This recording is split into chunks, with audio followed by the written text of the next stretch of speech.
3 years after my mother's death, her beloved garden became my only connection to her. Then the HOA arrived, labeling every plant illegal, demanding they be ripped out. My heart raced, memories flashing, anger rising. Could I protect her legacy? Or would bureaucracy destroy the last piece of my mother's love? The morning sunlight filtered gently through the trees lining Maplewood Lane, casting long shadows across the neatly trimmed lawns. The neighborhood looked serene, perfect even. The kind of place where every fence was white, every driveway spotless, and every yard maintained with obsessive precision. But for Ethan Harper, 26, the calm of this suburban street was a fragile illusion. Ethan stood at the edge of his mother's garden, his fingers brushing across the leaves of the lavender plant she had planted with her own hands. He inhaled deeply, the scent of fresh soil and blooming flowers filling his lungs. Each plant in this small patch of greenery carried a memory, a laugh, a whispered lesson, a moment of warmth he could never reclaim. His mother, Margaret Harper, had been gone for 3 years now, taken suddenly by illness, leaving Ethan with only memories and the garden she had meticulously tended. It wasn't just a garden. It was her presence, her care, her love manifested in every bloom, every pot, every leaf. And to Ethan, these plants weren't just flora. They were the embodiment of his mother's spirit. His hands lingered on a tiny rose bush, remembering the afternoons they had spent together, kneeling in the soil, chatting about life and the little joys she cherished. Margaret had always found solace in nurturing, and she had instilled that same love in him. Watching these plants grow after her passing was the closest Ethan could come to feeling her again. But the serenity of that morning was shattered by a sound that made his stomach twist. The harsh, familiar tone of a neighbor's voice amplified by authority. "Mr. Harper, step away from those plants!" Ethan's eyes snapped toward the source. Douglas Crane, the HOA officer who had become the neighborhood's unofficial enforcer, stood at the edge of the driveway, clipboard in hand. His face was rigid, lips pressed into a hard line, eyes scanning every detail of Ethan's garden as though he were a general inspecting a battlefield. "This is my property," Ethan said, calmly but firmly, straightening his back. "These plants are illegal," Crane barked. "You've been violating community regulations for months. You need to remove them immediately." Ethan's heart clenched. He knew Crane's obsession with rules extended to every hedge, flower, and pot in Maplewood Lane. But these plants weren't just decoration. They were sacred. "I can't do that," Ethan said, voice low but unwavering. "These are my mother's plants. She planted them. She loved them. And so do I. I won't remove them." Crane's eyes narrowed, his jaw tightening. "Love doesn't make them legal, Mr. Harper. The HOA has rules, and rules are rules." Ethan felt a surge of anger mixed with grief. "You think you can erase her legacy just because it inconveniences you? These plants aren't violating anything. They're part of my family's home." Crane's hand gripped his clipboard tighter. "That's not how we operate. You need to comply."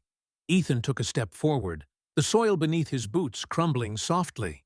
He could feel the memory of his mother guiding him, reminding him that courage often meant standing firm even when fear and loss weighed heavily on the heart. "I told you," he said quietly. "I won't touch them. They're my mother's, and I'll defend them." For a moment, the two men stood facing each other in tense silence. The wind rustled the leaves, carrying the faint aroma of lavender and roses, a ghost of Margaret's presence lingering in the air. Ethan walked slowly through the garden, fingers trailing along the edges of terracotta pots. He stopped at a patch of marigolds, remembering the day his mother had taught him to plant them. She had crouched beside him, her hands smudged with soil, laughter escaping her lips as she teased him for planting too many seeds in one hole. "You're going to have a jungle if you keep doing that," she had said, shaking her head with a smile. He could almost hear her now, whispering encouragement from beyond the veil of life. Each plant was a testament to her patience, her kindness, and her undying love. And now someone wanted to rip that away, to declare her efforts illegal, to reduce her legacy to nothing more than violation of HOA rules. Ethan clenched his fists. He wasn't just defending plants. He was defending memories, love, and the last tangible connection he had to his mother. Crane didn't move. He scribbled something on his clipboard.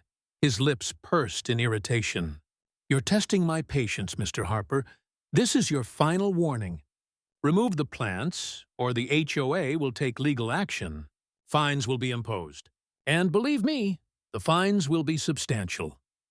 Ethan's gaze hardened. "Go ahead, take me to court. These plants aren't just greenery.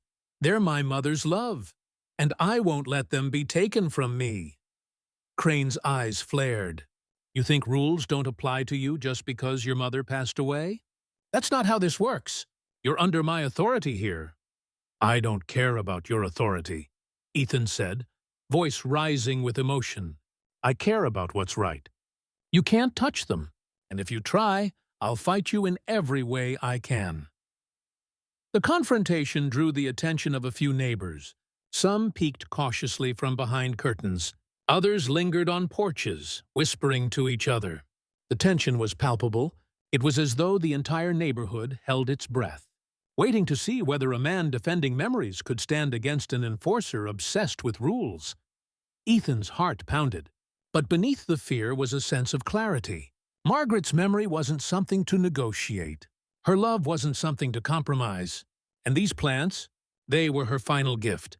Her voice lingering through the soil, urging him to defend what she had nurtured. Hours passed. Crane returned multiple times over the next few days, issuing notices, threats, and warnings. Each time Ethan met him with quiet, unwavering defiance. He documented every interaction, recording video, and keeping meticulous notes. Each word spoken by Crane, each demand issued, became evidence, a testament to Ethan's resolve and the injustice he faced. Neighbors began to murmur support quietly. Some dropped by with flowers, others left handwritten notes of encouragement. Ethan realized he wasn't entirely alone. Margaret's spirit seemed to live not only in the garden, but also in the hearts of those who remembered her kindness. One evening, as Ethan watered the plants, he paused, hands hovering over the petals of a small rose bush. His eyes blurred with tears. He whispered softly, "Mom, I won't let them take you away." At that moment, he felt an almost tangible presence, a warmth that reminded him of her embrace, of her soft, reassuring voice. It steeled him, giving him the courage to face what lay ahead. The inevitable legal battle that would determine the fate of the garden and the preservation of his mother's legacy. Soon enough, Crane followed through on his threats. Official notices arrived, letters stamped with fines, citations declaring the plants illegal, and instructions to remove them. The HOA's legal team even threatened further penalties. Ethan didn't flinch. Instead, he prepared meticulously. He gathered photographs, planting records, testimonies from neighbors who remembered Margaret tending the garden, and his own journals detailing the emotional connection he had with every plant. He reached out to a local attorney specializing in property disputes. Together, they began building a case. Ethan knew the fight would be grueling, but he also knew that giving up was never an option. This was more than plants. This was love, memory, and the bond between a mother and her son. The day before the first hearing, Ethan stood in the garden, sunlight filtering through the leaves. He gently touched the lavender, inhaling the fragrance that reminded him of his mother's gentle hands. His phone buzzed, a text from his attorney. "Tomorrow, we make history." Ethan took a deep breath. He felt fear, yes, but also something stronger. Determination. He looked across at the white picket fence, imagining his mother smiling at him, nodding in silent encouragement. "This garden is yours, Mom. he whispered. "I'll protect it, no matter what." The camera would slowly pan out, showing Ethan standing resolute amid the plants, the suburban street bathed in golden daylight. A distant figure of Crane could be seen, looming, but Ethan's focus remained unshakable. The morning light poured into the sleek modern courthouse in downtown Maplewood. Sunbeams reflected off the polished floors, casting a hopeful glow across the rows of seats. But for Ethan Harper, 26, the weight of the day pressed heavily upon his shoulders. This wasn't just any day. This was the day he would defend his mother's memory, her love, and the garden she had cultivated with care and devotion. 3 years had passed since Margaret Harper's sudden death, but her presence lingered in every corner of his life, most profoundly in the garden she had left behind. Each lavender bush, rose, and marigold carried a story, a laugh, a lesson, a quiet moment of tenderness between mother and son. And now, the HOA, led by the relentless Douglas Crane, wanted to erase all of it. Ethan adjusted the tie around his neck, his heart pounding. He glanced at the pile of documents beside him, photographs of the garden over the years, planting logs, letters from neighbors recalling Margaret's daily care, and even journal entries detailing the emotional attachment Ethan had with each plant. These weren't just pieces of paper. They were the physical proof of a legacy, of love, resilience, and a bond that defied death. The courtroom doors opened, and Crane strode in, clipboard in hand, his face set in the familiar expression of arrogance and authority. His eyes locked on Ethan, and for a moment, the tension between them seemed almost palpable, as if the air itself was holding its breath. The judge, a composed woman with a steady gaze, called the session to order. "We are here to hear the case of the Maplewood Homeowners Association versus Mr. Ethan Harper regarding alleged violations concerning his property and the presence of unauthorized plants. Mr. Harper, you may present your opening statement." Ethan rose, feeling the gaze of the room on him, but instead of fear, he focused on the warmth of his mother's memory. Every step toward the podium was guided by her love, each heartbeat a reminder of the reason he fought. "Your Honor," he began, his voice steady despite the churn of emotion in his chest. "These plants are not just greenery. They are the last living connection I have to my mother. She nurtured them, loved them, and tended to them with care every day of her life. Since her passing, these plants have been my anchor, my reminder of her kindness, and the embodiment of the love she gave me. The HOA claims they are illegal, but they fail to see that these plants are not mere property. They are a legacy." A murmur ran through the courtroom. Crane shifted uneasily, his lips pressed into a thin line. Ethan continued, drawing courage from the silence that followed, from the vision of Margaret kneeling in the garden beside him, laughing, teaching, and encouraging. "These plants are part of my family's home," he said. "They are part of my mother. To remove them would be to erase the memory of the woman who raised me, who loved me unconditionally. I am not here to defy the HOA out of negligence or rebellion. I am here to protect a mother's love, a legacy that transcends rules and regulations." The judge nodded solemnly. "Thank you, Mr. Harper. We will now hear from the Homeowners Association's representative." Crane stood, his voice sharp and calculated. "Your Honor, the HOA exists to maintain order and consistency in the neighborhood. Mr. Harper's property contains plants deemed illegal under community guidelines. It is not personal. It is policy. Compliance is mandatory, and the association has the right to enforce these rules." Ethan's jaw tightened, but he didn't interrupt. He had anticipated this. Rules and regulations could never outweigh human emotion and memory, and he had gathered evidence to prove it. The courtroom listened intently as Ethan presented his documentation. Photographs showing the garden's development over the years, statements from neighbors who remembered Margaret tending to the plants, and even testimony from local horticultural experts who explained that none of the plants posed any threat to the community or violated any standard codes. Each piece of evidence reinforced the truth. These plants were harmless, beautiful, and deeply meaningful. As the testimony concluded, Ethan felt a swell of hope. But Crane, relentless and cold, tried one final move, attempting to frame Ethan's attachment as emotional irrationality. "Your Honor," he said, "while Mr. Harper may have sentimental attachment, sentiment cannot override law.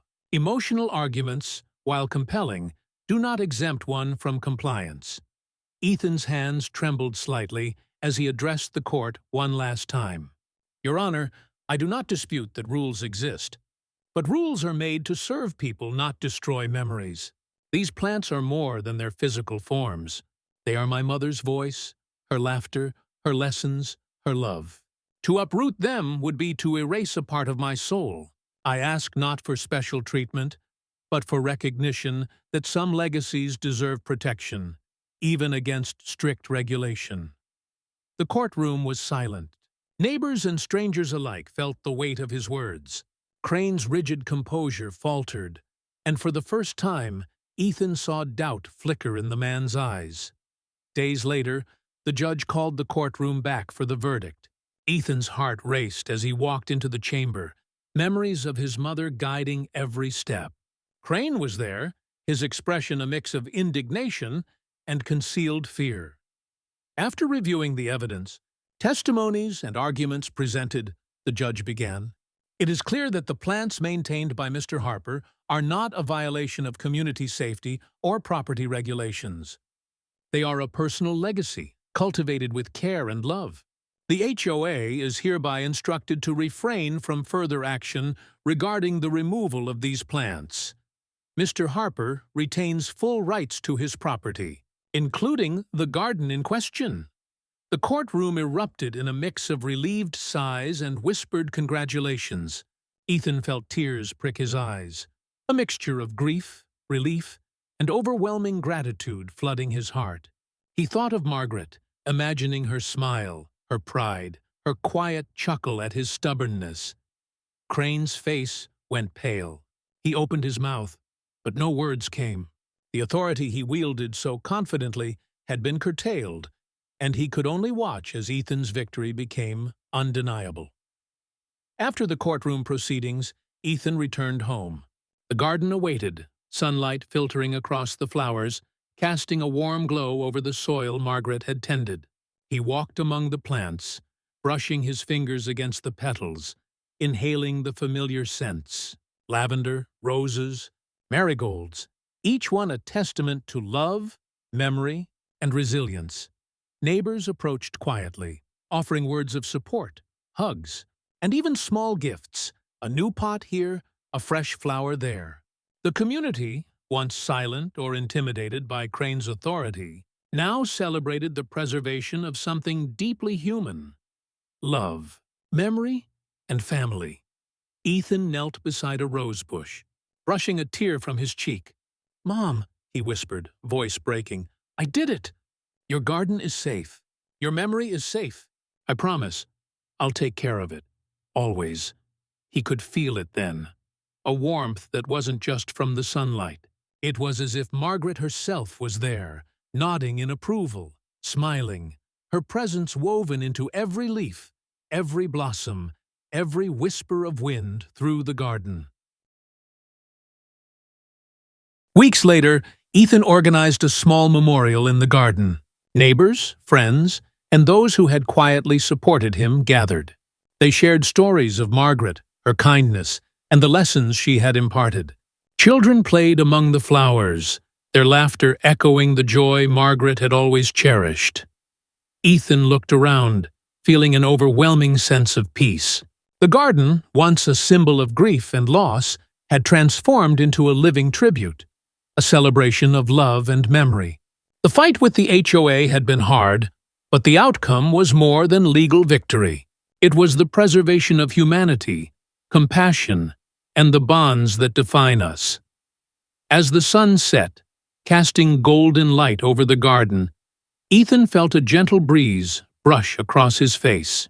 He smiled through tears, whispering, "I did it, Mom. Your garden, your love, your legacy. It's safe. Always." And in that moment, surrounded by flowers, neighbors, and the enduring memory of Margaret Harper, Ethan understood the true power of love. It could defy time, authority, and even death itself.